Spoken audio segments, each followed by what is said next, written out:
जगह सख्ती भी करना पड़ती है। एक अहम चीज और है, घर में कुरान का माहौल बनाया जाए, जिक्र का माहौल बनाया जाए। जैसे आप घर में एंट्री कर रहे हैं, अल्लाह के नबी ने बड़ा प्यारे अंदाज में बताया कि जब तू अपने घर में दाखिल होना फसल्लिम अला अहली बैतिक, अपने घर वालों पर सलाम किया कर। जानता है इसका फायदा क्या होगा? अल्लाह ताला तेरे घर वालों पर रहमतें और बरकतें नाजिल कर देगा। हमारी हालत क्या है? अगर घर में मेहमान हो तो हम बोलते हैं अस्सलामु अलैकुम, पर घर वालों को सलाम नहीं करते। घर वालों ने क्या बिगाड़ा?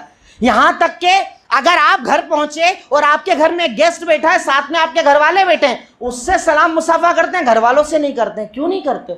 सलाम बरकत है, सलाम खैर है, सलाम मोहब्बत है, सलाम अमन है, सलाम जन्नत में दाखिले का रास्ता है। अल्लाह के नबी ने कहा घर में दाखिल हो सलाम किया करो, घर वालों को सलाम करो, अपने घर में जो मौजूद है उनको सलाम करो, घर में दाखिल हो दुआ पढ़कर दाखिल हुआ करो। और उसके बाद एक बड़ा मसला जो लोग हमारे यहाँ बताते हैं ना, शेख एक मरतबा घर आना, कुछ है मसला हमारे घर में। कहा क्या मसला है? कहा कारोबार ही नहीं चल रहा है, बड़ी परेशानी चल रही, घर में कुछ तो है, कुछ तो है। मैं तो आजकल फोन ही पे पूछ लेता हूं, कुछ तो है। नमाज कितने लोग पढ़ते हैं आपके घर में? वो तो शेख छूट जाती है। कुरान वो तो नहीं पढ़ पाते हैं। तो तुझे कुछ की जरूरत क्या? तू तो खुद ही शैतान है। मेरे और आपके नबी ने तो क्लियर बताया है ना कि जिस घर में सूरह बकरा पढ़ी जाए ला यदखुलुहुल बताला, उस घर में शैतान एंट्री नहीं कर सकता, अंदर आ ही नहीं सकता है। तू घर में सूरह बकरा पढ़ता है क्या? तेरी बेगम नमाज पढ़ती है क्या? तेरी अम्मी बेटी नमाज पढ़ती है क्या? तू नमाजी है क्या? अगर तू बेनमाजी, रोजे छोड़ने वाला, हराम कमाने वाला, हराम खाने वाला, म्यूजिक और हर किस्म की नंगाई तेरे घर में चलती है, कुरान की तिलावत नहीं चलती, तब तो ये सब होगा क्योंकि तूने शैतान को एंट्री दी है। अल्लाह के नबी ने कहा जिस घर में सूरह बकरा पढ़ी जाती है ना, वो इस्लामी घर में शैतान एंट्री नहीं कर पाता, वो अंदर ही नहीं आ पाता, वो दाखिल ही नहीं हो पाता। अब कई लोग कहते हैं सूरह बकरा इतनी लंबी कौन पढ़ेगा? पूरी मत पढ़ो, एक पेज, दो पेज, एक रुकू, दो रुकू, एक पारा, दो पारा, जितनी अल्लाह ने ताकत दी है पढ़ो। पर रोजाना घर में कुरान का शेड्यूल होना चाहिए, नमाजों की पाबंदी होना चाहिए। और आप देख लो अल्हम्दुलिल्लाह जिनके घरों में नमाज और कुरान होता है ना, उनके घर मौलवी साहब को नहीं बुलाना पड़ता, तरह तरह के हाफिज साहब नहीं आते। अब हाफिज साहब तो बेचारा धंधा ही लेकर बैठा, वो करेगा क्या? वो एंट्री पर चढ़ाव पर पहले पैर रोक लेता है, अपना चारों तरफ देखता है, माहौल बनाता है।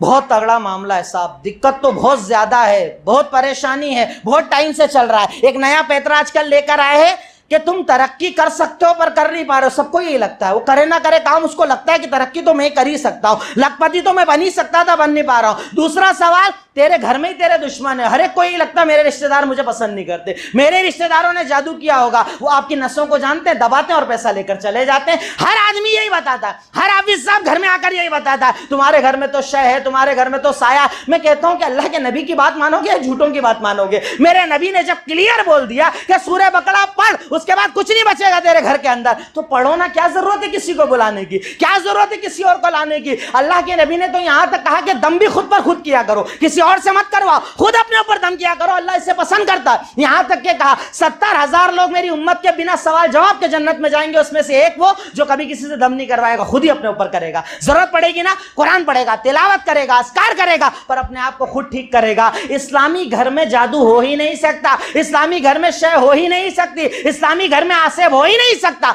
अगर आपने अपने घर को इस्लामी घर बनाया है, पढ़ो घर के अंदर नमाजें, करो कुरान की तिलावत। अरे मेरे और आपके नबी ने तो क्लियर हदीसों में बता दिया कि एक आदमी जब घर में एंट्री करते वक्त पढ़ लेता ना बिस्मिल्लाह वलजना, दुआ पढ़ी, खाना खाने के पहले बोला बिस्मिल्लाह। जानते हो शैतान क्या बोलता है? चलो यहां से आज ना सोने का इंतजाम हुआ ना खाने का इंतजाम हुआ। और एक इंसान जब बिना दुआ के घर में जाता है, बिना बिस्मिल्लाह खाना पड़ता है, तो बोलता है आओ खाना भी हो गया, सोना भी हो गया। शैतान आता है ऐसे घरों के अंदर। इस्लामी घर में वो दाखिल भी नहीं हो सकता, जिन घरों में कुरान हो दाखिल भी नहीं हो सकता, एंट्री भी नहीं कर सकता। तो अपने घर वालों को अस्कार का पाबंद बनाओ। आप शेड्यूल देते हो ना दूसरी चीजों का, कि आपने एक शेड्यूल बनाया है कि 5,000 से ज्यादा बिजली का बिल है, आपका दिमाग खराब हो जाता है। क्या चला रहे हो तुम लोग घर में? एसी बंद नहीं होता है क्या? ये करते हो वो करते हो, घर का बजट अगर जरा सा चेंज हो जाए तुम्हें टेंशन हो जाता है। कुरान पर सवाल करते हो क्या? नमाज पर सवाल करते हो क्या? दीन पर सवाल करते हो क्या? और अगर नहीं तो अल्लाह ताला से डरो, अल्लाह रब्बुल आलमीन तुमसे सवाल करेगा, तुम पूछे ना पूछो।